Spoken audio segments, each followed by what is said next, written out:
거룩하신 하나님 아버지, 하나님의 은혜를 감사합니다. 오늘도 우리를 은혜의 자리로 인도하여 주시고 말씀하여 주심을 감사합니다. 주의 말씀을 따라 기도의 자리로 나아가며 하나님 주신 은혜를 누리며 이 하루를 시작하게 하옵소서. 예수님 이름으로 기도드립니다. 아멘. 찬송가 322장 하나님께 찬양드립니다. 세상에 헛된 신을 버리고 하나님 이름 높여 기리세. 온 천하 백성 모두 나와서 다같이 하나님만 섬기세. 세상에 헛된 우상 버리고 인간의 모든 부귀영화와 거짓과 불의 모두 버리고 온전히 하나님만 섬기세. 주님의 백성 서로 헤아려 시기와 미움 아주 버리고 하나님만을 홀로 섬기는 천국을 어서 이루어 주소서.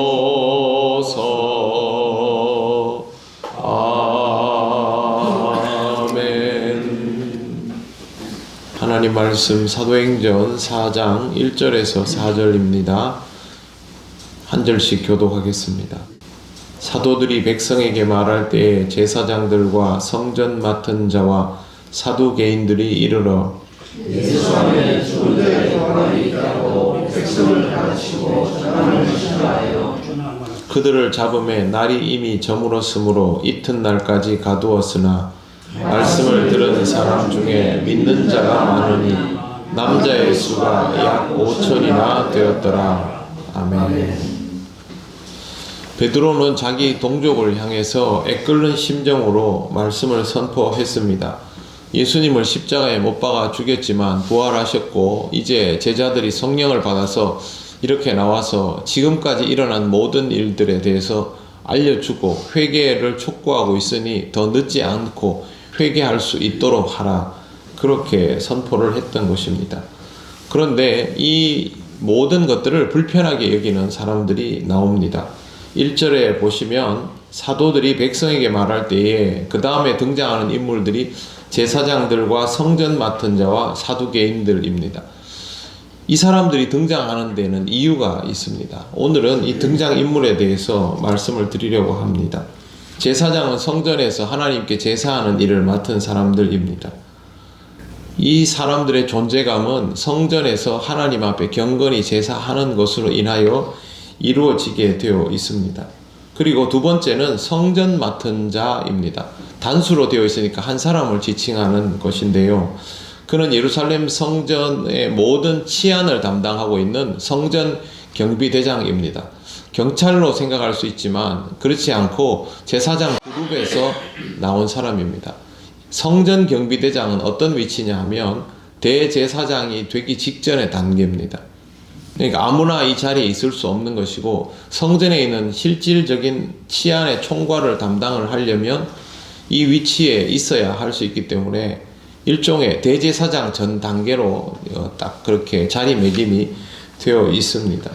그 다음에 등장하는 인물이 사두개인입니다. 사두개인은 제사장의 그 계층을 대변하는 무리입니다. 예수님 당시에 7,200명의 일반 제사장이 있었고 그들이 24반열에 의해서 자기 순서가 되면 역할을 수행했습니다. 세례 요한의 아버지도 그 중에 한 사람이었죠. 이 사람들이 이 역할을 수행하는 것뿐만이 아니고 이들이 그 지도자 그룹을 형성하고 있습니다. 그러니까 7,200명의 그룹이 형성되어 있으면 세력이 굉장한 것이죠.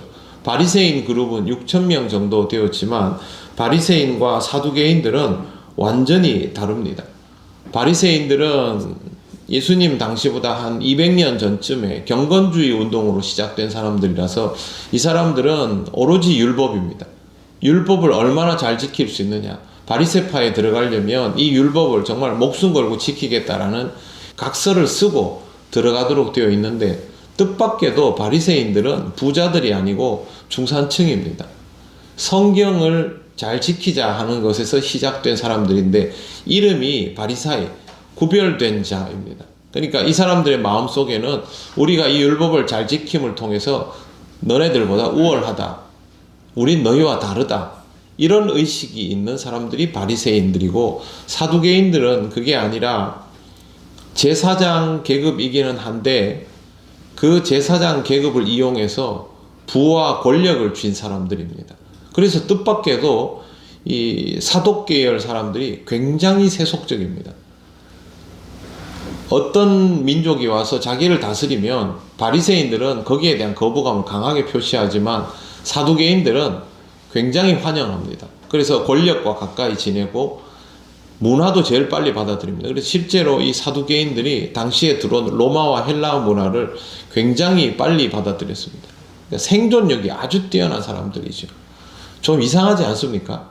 예루살렘 성전을 지키는 사람이고 성전에서 제사하는 것이 그들의 본 역할인데 그러면 하나님께 집중해야 될 사람들인데 그게 아니고 세상적으로 제일 빨리 권력에다가 들어붙고 거기서 부와 명예를 누리고 모든 것들을 자기들 중심으로 정당화시키는 그룹이 바로 사두개인이었던 것입니다.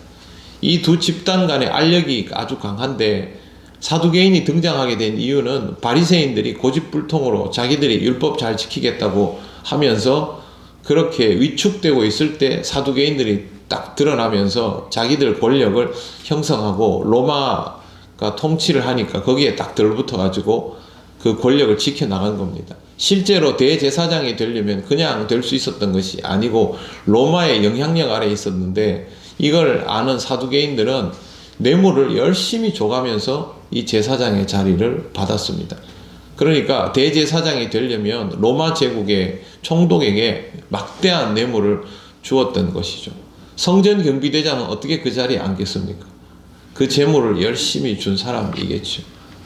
이게 사두개인의 정체성이고 성전에 있는 제사장들의 정체성입니다. 모든 제사장이 다 그랬던 것은 아닐 거라고 생각합니다만 일반적으로 사두개인들은 이와 같은 사람들입니다. 그런데 놀랍게도 성경 해석은 사두개인들이 더 보수적입니다. 바리새인들은 율법을 지키자고 서로 각서를 써놓고 그걸 하려 하다 보니 너무 그걸 지켜나가는 게 어려우니까 율법을 열심히 해석을 해서 그 율법을 지킬 수 있는 범주들을 조금씩 넓혀놨습니다. 이를테면 안식일에는 어느 정도 이상 거리를 못 간다라고 해놓으면 말뚝을 만들어가지고 그 집 문패를 옮겨서라도 급할 때는 이동을 할 수 있도록 융통을 발휘한 데 반해서 사두개인들은 자기들의 생활은 멋대로 하면서 성경 말씀은 철저하게 보수적으로 해석했습니다. 그러면서 자기들은 모세 오경만 인정한다. 이럴 정도였습니다. 그토록 세속적인 삶을 살아가면서 성경은 보수적으로 해석하는 이 이율배반의 모습이 가능했던 이유는 그 성경을 지키는 일들이 자기에게는 아무 필요가 없는 것이죠. 바리새인들은 요만큼의 부담이라도 느꼈지만 사두개인들은 그것조차도 느끼지 못하면서 매일 성전에 가서 제사의 임무를 수행하고 성도들을 인도하고 그렇게 했던 겁니다. 여러분, 이 사람들이 예수님을 왜 잡아다 죽였는지 이해가 가시죠? 성전은 그들에게 하나님께 봉사하는 자리가 아니라 사업장이었습니다. 사업장에 들어와서 영업방해를 하니 둘 수가 없었던 것이죠. 종교 지도자들이 이런 상태면 이 민족은 망할 수밖에 없습니다. 중세 교회의 모습과 하나도 다를 바 없죠. 성직을 매매하고 세상 권력이란 권력은 성직자들이 다 틀어지고 성도들을 어리석게 만들어서 성경도 읽지 못하게 하고 그러면서 자기들끼리 멋대로 행행을 한 그런 역사와 조금도 다를 바 없습니다. 중세 로마 카톨릭 시대의 성직자들이 라틴어 성경을 가지고 했는데요. 자기들이 라틴어를 몰랐습니다. 자기들도 성경 읽을 줄 몰랐다는 거죠. 마음대로 떠들었습니다. 저는 이 시대의 교회가 이와 같은 길을 가지 않기를 간절히 바라며 기도하고 있습니다. 그런데 안타깝게도 한국 교회도 이 모습을 이미 많이 가지고 있습니다. 교회가 건강하여지지 않으면 이 민족이 갈 길도 조금도 다를 바 없겠죠. 교회는 하나님이 거하시는 곳이죠. 그리고 성직자도 물론 생활이 필요하죠. 구약 성경에 보면 하나님께서 성직자의 생활을 위해서 정말 많은 준비들을 세팅을 다 해주셨지 않습니까? 그러면 거기에 합당하게 순종하는 마음으로 자기에게 주어진 역할이 하나님 앞에 섬기고 봉사하는 일이라고 받아들이고 살아야 하는데 성전을 사업장으로 여길 정도면 그는 끝까지 다 간 겁니다.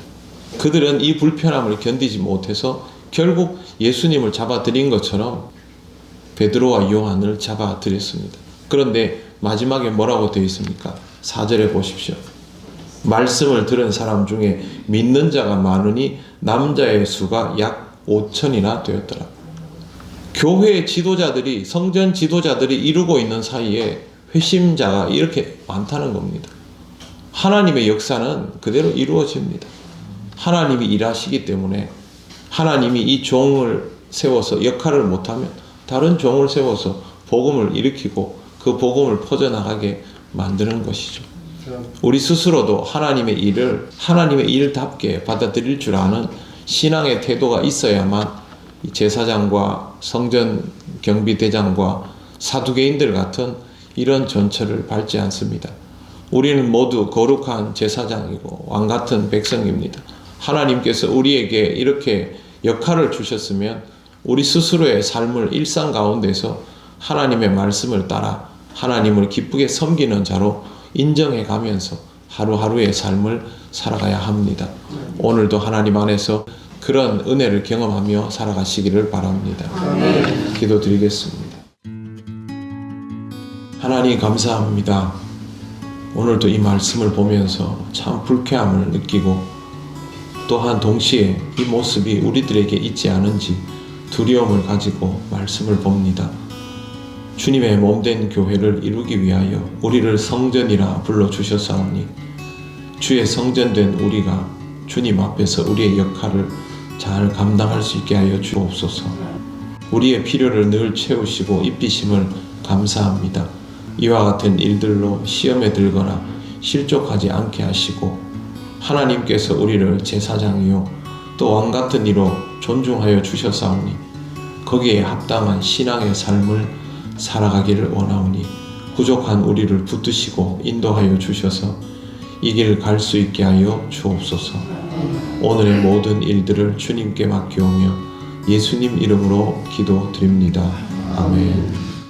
하늘에 계신 우리 아버지, 아버지의 이름을 거룩하게 하시며 아버지의 나라가 오게 하시며 아버지의 뜻이 하늘에서와 같이 땅에서도 이루어지게 하소서.